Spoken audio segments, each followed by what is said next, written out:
குருவே சரணம். வாங்க சிரிக்கலாம் சிந்திக்கலாம். ஆன்மீக டாக்கீஸ் அன்பர்கள் அனைவருக்கும் என் இனிய வணக்கம். எல்லோரும் சந்தோஷமாக இருக்கீங்கன்னு நினைக்கிறேன்.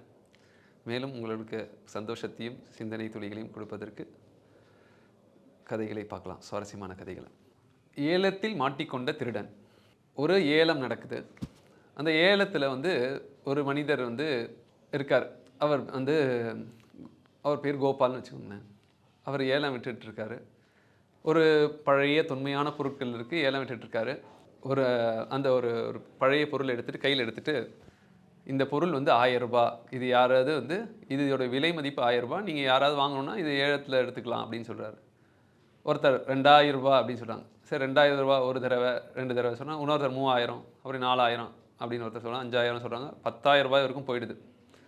10,000 ரூபாய் வரைக்கும் போனோடனே இதாங்க ஏலத்துலலாம் பார்த்தீங்கன்னா சும்மா ஒரு பெருமைக்காகவே ஏற்றிக்கிட்டு போவாங்க. நீங்கள் ஒன்றுமே இல்லாத பொருளை போய் பார்த்தீங்கன்னா கடைசியில் பெரிய அது பணக்காரங்களுடைய பணத்தை வச்சுட்டு என்ன பண்ணணும்னு தெரியாததுனால அந்த மாதிரி பண்ணுறாங்க. அது மாதிரி இது நம்ம வேடிக்கையாக பார்ப்போம். பார்த்தீங்கன்னா ஒரு சின்ன பல்பும் இருக்கும். அது பார்த்தா ஏதோ கிரியேட்டிவ் ஆர்ட்டு அது இதுன்னு சொல்லி கடைசியில் பார்த்தீங்கன்னா 1 லட்ச ரூபா 1 கோடி ரூபாய்க்கு போயிருக்கும். ஓகே, அதனால் அது ஒரு அவங்களுக்கு அவங்களுக்கு ஒரு இது பொழுதுபோக்கு. நிறைய பேருக்கு சாப்பாடு இருக்காது, கஷ்டம், அதுக்கு எல்லாம் ஹெல்ப் பண்ணலாம். சரி வாங்க கதைக்கு போவோம். என்ன விஷயம்னா, சரி 10,000 ரூபாய்க்கு பொருளை ஒருத்தர் வாங்கிடுறாரு. அதுக்கு வாங்கினதுக்கப்புறம் பக்கத்தில் ஒருத்தர் ஏலம் விடுறாரு பார்த்தீங்களா, கோபால். அவர்கிட்ட காதில் ஒருத்தர் கடிக்கிறார். ஐயா, நான் இங்கே ஏலத்துக்கு வந்தேன். என் பர்ஸு ஒரு பழைய பர்ஸ், அதுவே ஒரு தொன்மையான பர்ஸு தான். ஆனால் அதில் ஒரு 20,000 ரூபா வச்சுருந்தேன், தொலைஞ்சிருச்சு. இதை கொஞ்சம் சொல்லுங்கள், சொன்னீங்கன்னா எனக்கு கொஞ்சம் அந்த பர்ஸ் யாராவது எடுத்துகிட்டு கொடுக்குறாங்களா பார்க்கலாம் அப்படின்னோடனே அவருக்கு சொல்கிறாரு, இது திருடு போன மாதிரி தான் எனக்கு தெரியுது அப்படின்னு சொல்கிறாரு. அப்போது இந்த கூட்டத்தில் ஒரு திருடன் இருக்கான் அப்படின்றது அவருக்கு தெரியுது. ஆனால் திருடனை நம்ம சொன்னால் அவன் இங்கேருந்து ஓடிடுவான். அதனால் என்ன பண்ணுறாருன்னா, அவர் கொஞ்சம் சாமர்த்தியமாக கொஞ்சம் அவருடைய அறிவை பயன்படுத்துகிறார். அவர் என்ன சொல்கிறாருன்னா,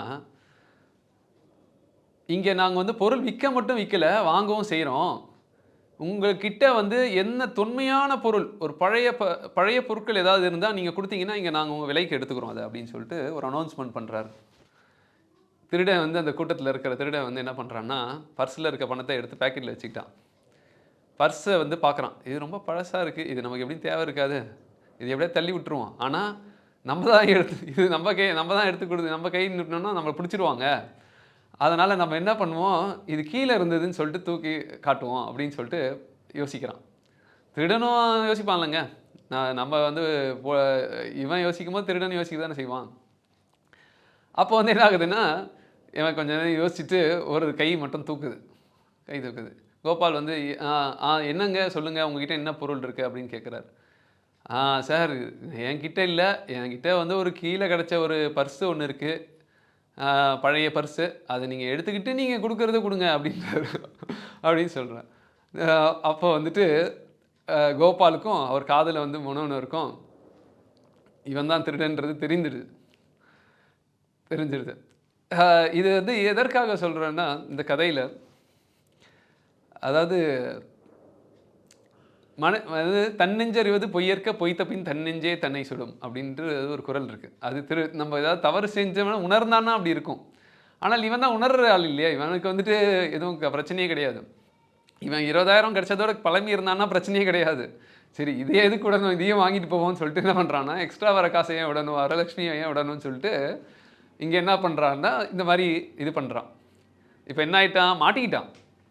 இவன் ஒருத்தன் தான்ன்றது நல்லாவே தெரியுது. ஏன்னா இவனோட முகத்திலேயே அது தெரியுது. இவன் அந்த கலை தெரியுது. ஒரு பணக்காரர் எப்படி இருப்பார், ஒரு திருடன் எப்படி இருப்பான்றது தெரியும். ஆனால் இந்த காலத்தில் நிறைய பேர் பார்க்குறோம், நம்ம வீடியோலெல்லாம் போய் எடுத்து ட்ரெஸ்ஸிலலாம் சொருவிக்கிறாங்க, பொருள் கடைக்கெல்லாம் போய் இதெல்லாம் பண்ணுறாங்க. நிறைய பேர் ட்ரெஸ்ஸில் எடுத்து சொருவிக்கிறாங்க. லேடிஸ் உள்ளே ட்ரெஸ்ஸை போட்டு மேலே ட்ரெஸ் போடுறாங்க. ஜென்ஸ் என்னமோ பண்ணுறாங்க, எடுத்து செல்லை திருடிட்டு ஓடிறாங்க. கேமராலலாம் நிறைய பார்க்குறோம். நம்ம இந்த மாதிரி யூடியூப் சேனல்லாம் பார்க்குறோம். நிறைய வீடியோஸ் இந்த மாதிரி திருட்டுகள் கேமராவில் கவர் ஆகுறது இதெல்லாமே இருக்குது. ஆனால் ஒரு மனிதனுடைய திருட அவனோட முகமே காட்டி கொடுத்துரும் அவனோடன்றது. அதுதான் இங்கே இது விஷயம். அதனால் அதான் சொல்லுவாங்கள்ல, அகத்தின் அழகு முகத்தில் தெரியும் அப்படின்னு சொல்கிறது அதனால் நாம் அகத்தை தூய்மையாக வைத்துக்கொள்ள வேண்டியது மிக மிக அவசியம். இதை ஒரு திருக்குறளில் நமக்கு சொல்கிறார். அவர் வள்ளுவர். அது என்னன்னு பார்க்கலாமா? அடுத்தது காட்டும் பளிங்கு போல் நெஞ்சம் கடுத்தது காட்டும் முகம். தன்னை அடுத்த பொருளை அப்படியே திருப்பி காட்டும் பளிங்கு போல ஒருவன் மனத்தில் இருப்பதை அவன் முகம் காட்டும். அதாவது face is the index of mind அப்படின்னு சொல்லுவாங்க ஆங்கிலத்தில். ஒருத்தர் முகத்திலிருந்தே அவங்களுடைய விஷயத்தை நாம் தெரிஞ்சுக்கலாம் அப்படின்னு சொல்கிறாங்க. அதாங்க. அதனால் என்ன வேணும்னா, பல நாள் திருடன் ஒரு நாள் அகப்படுவான். இப்போ நம்ம நிறைய பார்க்குறோம். நிறைய அரசியல்வாதிகள்லேருந்து நிறைய பேர் வந்து தன்னை ரொம்ப தூய்மையாக வெள்ளை ட்ரெஸ்ஸில் அப்படியே காட்டுவாங்க. ஆனால் அவங்களோட பேச்சிலையும் அவங்களோட நடத்தையிலையும் ஒரு நாள் வந்து புலன்பட்டுருது.